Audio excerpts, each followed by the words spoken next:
Dandavat Pranam to all devotees and guests. This was not a scheduled class or anything. I am just taking an opportunity to address a particular topic because I received a lot of inbox questions about it, and I was directed to a number of Facebook sessions about it, and devotees had asked my opinion about the issue, to go ahead and bring it to the forefront. The issue was about controversial statements within the writings of our Srila Prabhupada.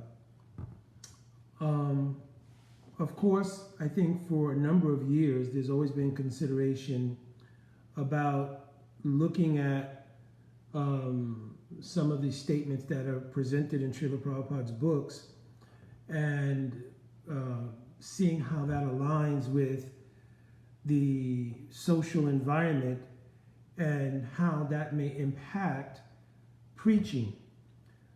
And moreover, whether or not those statements are factual statements for one, whether they are statements that reflect on our Srila Prabhupada, and just, in a continuum from that, various doubts have arisen, and even some faith crises for some who are more new to the practice of bhakti and maybe did not have the opportunity to have the association of Srila Prabhupada. Especially for them, it has presented sometimes a crisis of faith in varying degrees. Not everybody, it affected in the same way. So I wanted to discuss very briefly. I don't want to do an extended discussion on it. I think there are enough forums on it. There are enough people marinating and digesting and discussing this issue. But because a lot of devotees wrote and asked, rather than to continually write back individually, taking time from Bhajan Life and writing back individually to every person, I'm simply giving a short opinion on the issue. So I had a discussion this morning with my good wife, and we both discussed the fact that during the time of Srila Prabhupada's Acharya Lila, his manifest Acharya Lila, and the preaching that went on during that time, it wasn't a time that was void of social awareness. The late 60s and into the 70s was a very heightened time of social awareness on a racial level, on a gender level, on a women's rights level, on so many different ways. There was a social consciousness and awareness. So it wasn't that Srila Prabhupada's presentation of the books and the preaching that went on during that time was void of social awareness. So then what is the difference between that time and the current time we're living in, where again, there is an upsurge, I'll say. It's never gone away. Social awareness has never gone away on many levels, obviously. But there seems to be a upsurge again, so to speak, of the social awareness and social justice movement. So now Srila Prabhupada's books are being looked at again with a kind of scrutiny that it seems to be more intensified, and that there is much more of a, for lack of a better word, more socially engineered thrust about attacking anything that appears to be a social justice issue. Now, in discussion with my wife this morning, we both concluded, well, what the difference primarily is between the time when Srila Prabhupada's preaching was beginning and through the 60s, 70s, when there was social awareness, and the time that's now, as far as social awareness is concerned. The difference primarily is the thrust of the and potency of the social engineering behind it. Certainly back in the 60s and 70s, anybody who wants to do any research, I don't want to go down this rabbit hole. I'm not unaware of all these things. Many of the social justice and social awareness movements were not simply organic grassroots movements. They were, in fact, socially engineered and constructed to create division and so forth and so on. So that's always been a playbook fact. In the time we're living in now, where social media and the information flow is so much greater, the bombardment of socially engineered and agenda-based social justice and social awareness movements are just more potent, right? They're just more potent. And therefore, their ability also to reach into deeper recesses of everything is heightened. So that's one difference. But what is the difference from the devotional side? We've acknowledged there's a difference in the external or material side, right? In terms of the potency and the widespread and very potent nature of social engineering now and social justice issues. And by the way, this doesn't mean there aren't social justice issues, social awareness that we need to have. It doesn't indicate that at all. It simply means that there was never a time when there wasn't some agenda and social engineering program behind these things. And if anybody thinks differently, that's either naivete or just haven't done any research. Okay, so now that being said, from the spiritual side, what is the difference? This is, again, an opinion, right? And people may feel differently about it. And I don't mean to offend or pinch or put anyone in any difficulty in the discussion, because it is my opinion, right? And I always differentiate between something that's my opinion and when I am speaking a matter of Siddhanta, right? So my opinion is that during the time of the Acharya Leela of Al Srila Prabhupada, the clarity and purity of the motive and intent of Srila Prabhupada was much clearer. I think at that time, in the presence of Srila Prabhupada, it was clear that his motive and intent was to deliver the pure message of bhakti, which is foundationed on the idea that we are not the material body or its byproducts, but that we are a spiritual entity who has an eternal relationship with God beyond the material arena, and that our primary duty is to understand and act on that basis. So let me say it again. One was that we were not the material body or its byproducts, but that we were essentially spiritual beings who are eternal servants of divinity, and our focus and energy should be put into actualizing that reality. That was the thrust and foundation of the teachings that Srila Prabhupada gave. And of course, from there, it elevated all the way up to the highest possible attainment of spiritual life, Radha Dasya, right? So super elevated. But the foundation was what I just spoke. Somehow, during the manifest Leela of our Srila Prabhupada, that thrust and the purity and potency behind that thrust was very clear. And it permeated the devotee community and even those who were coming new, because so many devotees were made during that time. So many books were distributed during that time. Now, there wasn't a difference in what was written in the book, there wasn't really an absence or void of social awareness. In fact, we spoke that during that time, social awareness was actually pretty high. People were, challenging the idea of the military-industrial complex and the war in Vietnam, and, so many things were going on during that time. Racial issues, gender issues, feminist issues. All of that was in play at the time, but still, so many books were distributed and so many devotees were made, right? And again, our opinion is that the purity and potency of Srila Prabhupada and the fact that devotees had invested great faith in Srila Prabhupada, it allowed the energy of bhakti, which is a non-material phenomenon, to take effect, and therefore all of those sort of social awareness issues were able to be properly codified as what they are, which are things related to the material body and the byproducts thereof, and the karmic portfolios of individuals thereof.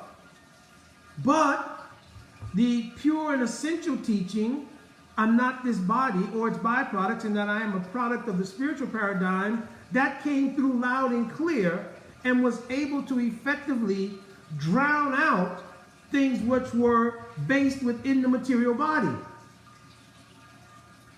So, opinion-wise, I'm saying, because people may offer different insights into why things are like they are and so forth, but I think that that is a big one.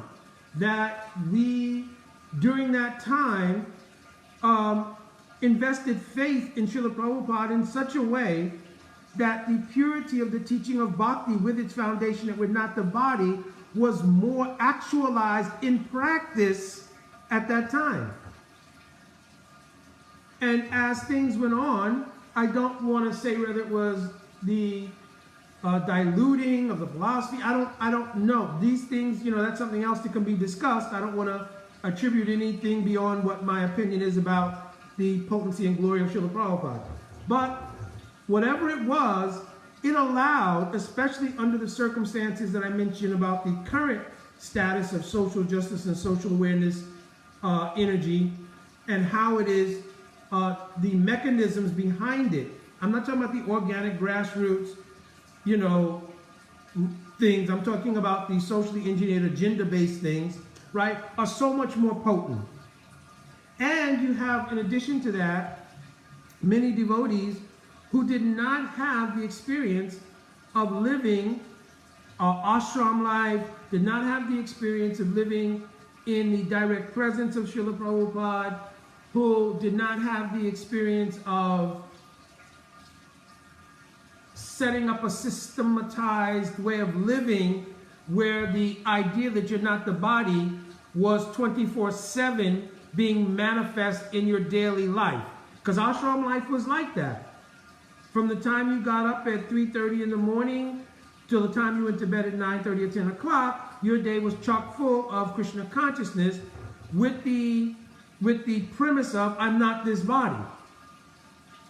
Now our movement is more of a congregational movement overall, and therefore there's so much more contact of many people who are coming to Krishna consciousness with their continued affiliations with the external world. And that sort of intensive, whether it was a 10-year, 20-year, whatever it was, intensive of ashram life, and the continued drilling of the essential principles of Krishna consciousness is not quite the same. Now many people are living without the insulation of ashram life, right? And as a result, I think it is very plausible that because of that, many people do get more of the potent bombardment of the external world and then try to reconcile that with their interest from a congregational standpoint, even if they've taken initiation, quote initiation, etc., try to reconcile that with their congregational involvement with Krishna consciousness. And this means that sometimes the external influence, which is, in many cases more dominant in people's lives on a day-to-day basis, where that may actually have more influence on them than their congregational involvement in Krishna consciousness. And because it does, even the most foundational principle of Krishna consciousness, which is I'm not this body, right, can be overshadowed by the thrust of the socially engineered social awareness, social justice movements, which are everywhere in every corner of our existence, because any kind of media or information flow you pick up, those things are there. Those things become so prominent that now we can look at even transcendental things, but through the filter of what's currently the social dynamic, the material dynamic. And when we do that, then it naturally will raise questions like, well, wait a minute, a statement like, women are less intelligent, or statements about the nature of the African American or African or minority community statements, or other statements regarding gender or something else. They will be looked at with a whole different vision when it's coming from the paradigm of contemporary socially engineered, social awareness constructs, right? So that principle, that foundational principle of Krishna consciousness, that I'm not the body, we don't have that as the thrust of day-to-day life, like many devotees did living an ashram life. And so when they are looking at many of devotees, and even for some devotees who live through that period of time, they also may find themselves a little bit in a, a faith dilemma, right? Because they're looking at these statements and saying, well, wait a minute, this does seem to be a little bit, but I wrote recently a post on Facebook talking about the need, because we don't have the benefit of hearing Srila Prabhupada directly speak something, being able to inquire from him as to what he meant about that, nor could we even hear the tone, inflection, nor pick up the mood in which he said it, right? So a lot of things will now just be our own assessment of what that meant. And again, in the climate we're living in now, and depending on our influence, right, we may take it, a way that Srila Prabhupada didn't mean it, right? But I wrote in the article, regardless, if one takes an overall assessment of the motive and intent of Srila Prabhupada by looking at his life as we know it, someone who in the latter stages of their lives sacrificed a comfortable life to avail themselves to great austerity, leaving the comfort of the culture, environment, and more importantly, the spiritual atmosphere, which they have already realized, to come by steamship with a heart attack to enter into a foreign land, live in a section of that foreign land, which is on the lower rungs of society, the Bowery, be robbed of possessions and everything else, to make available to mass amounts of people the absolute spiritual truth.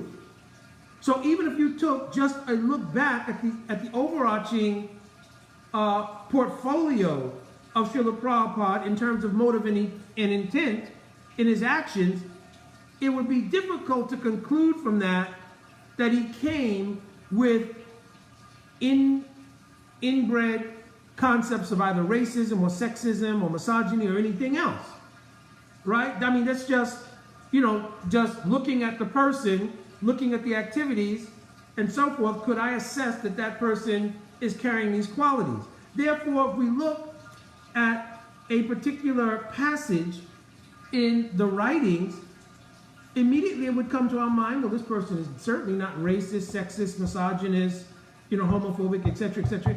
What was the motive and intent? Now, if we also back up to the original point I made, which was that the foundational teaching that he gave was, you're not the body, right? He obviously was not addressing things from the bodily perspective. He was addressing it from considering everyone to be a soul, not the material body.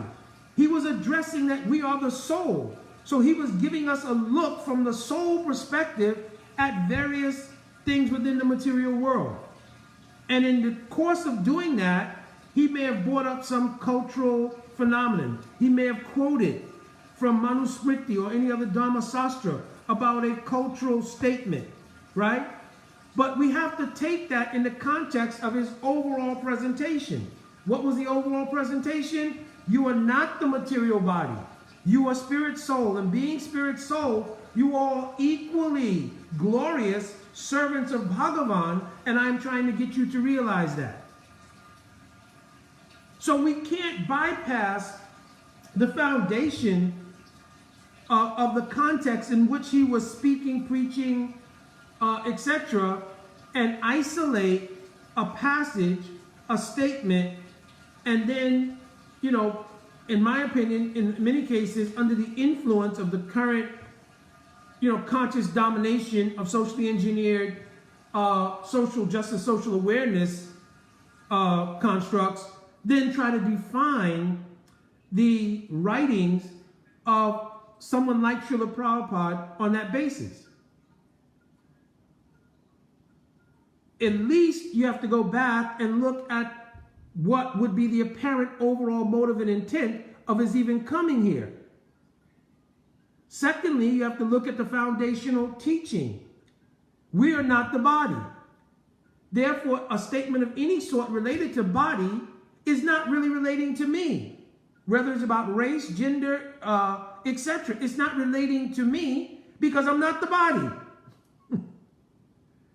And if he's speaking from that paradigm and you're relating to him from that paradigm, it should not be something that really affects us. Now, some people say, okay, that's all well and good, Mukunda, but what we're looking at now is the effect it has on trying to preach to new people. Well, that people can discuss in various ways. People can discuss in various ways. But I still bring up the point that at a time when there was social awareness, right, we were preaching, we were distributing books, and many new devotees and so forth were coming. So we need to also discuss what is the difference now and the difference between that time. What is the difference? And maybe we have to do some introspection. Is the difference in my own faith and ability to disseminate the teachings that were given by Srila Prabhupada and Parampara? Or is it that maybe I've started to look at presentation of the teachings of bhakti as, you know, a kind of something more, you know, not that, you know, I don't want to say this, but, you know, kind of as something material where marketing strategies and so forth need to come into play.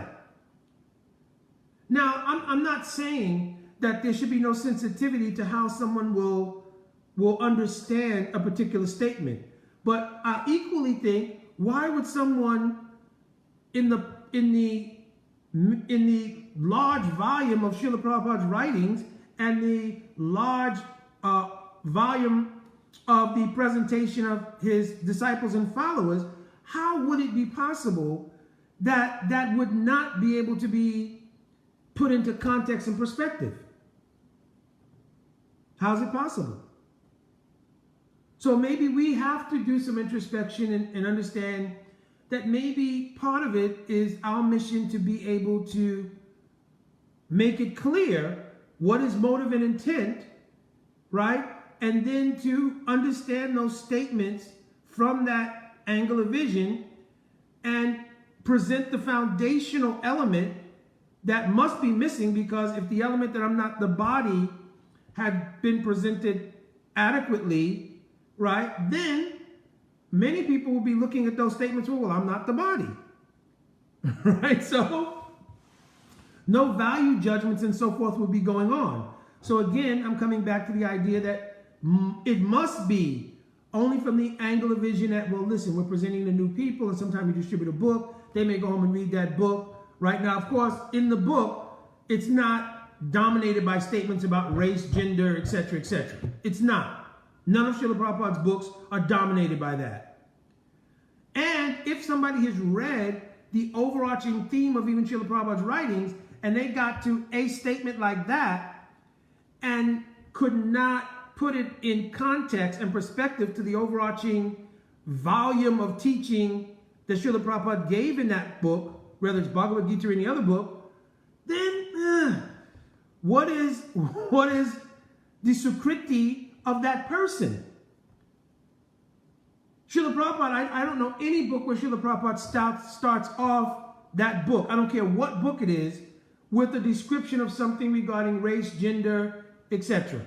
I have never seen any book like that. So again, I'm humbly only giving an opinion. I'm not giving even suggestion. People say, well, maybe we should change the writing to fit the social dynamics and atmosphere of what we're going through now. That's someone's opinion. And I can't say, right or wrong to that from their perspective. From my perspective, I have some reticence about those sort of things because somehow or another, I think there might be a little bit of a divestment of faith in the ability of bhakti to come through, right? To come through in a way that allows a person to reconcile those minority statements in Srila Prabhupada's books, as opposed to trying to say, well, perhaps even that I'm validating that maybe Srila Prabhupada made a mistake, or Srila Prabhupada was unknowing of the cultural nuances that needed to be there, or Srila Prabhupada somehow or another actually believed these things, and therefore this may be so. You understand? So it goes down a very slippery slope in that regard, right? So again, I didn't want to make this a long thing, and probably I'm just long-winded, and that's perhaps how we got to where we are right now. But I did want to try to address it. Again, this was not a formal thing. It was spontaneous, and I just thought it was a way to answer many inbox questions and so forth all at one time about my personal perspective on this. And of course, I certainly welcome anybody to contact me regarding further discussion on it, or if you want to write in the comments or something, as long as it doesn't start to become so long and starts to detract from bhajan life, everything, then certainly we can try to answer. I think there are some very good. There was a podcast the other day with Jai Jagannath Prabhu, another devotee, and Srimad Harikatha Prabhu.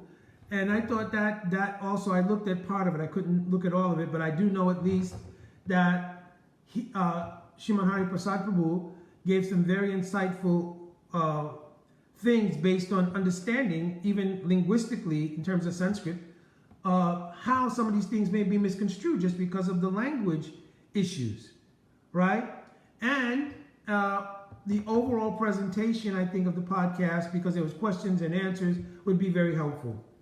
Right, I think there was another podcast, a devotee named Namaras Prabhu, right? So one devotee sent me one of the podcasts. One of them I just came across on Facebook, and then I was getting all the kind of inbox questions and things. So I wrote a post, and then I started to get more questions. So I said, okay, better to try to do a short video, taking the chance that it may be a little more difficult to communicate it, but at least I will have tried, and I can always do clarifications rather than to get into a continual mode of typing answers back and forth on Messenger and all of that. All right, Dandavat Pranam devotees. Again, if anybody wants to contact me in further clarification or something, or if everybody's happy or unhappy, I'm sorry. But I just wanted to try my level best in all humility to present what I felt about this particular issue. All right, Dandavat Pranam to all devotees, and please give me your blessings and mercy to make progress in Sudha Bhakti. Jai Hari Bol Radhe Radhe.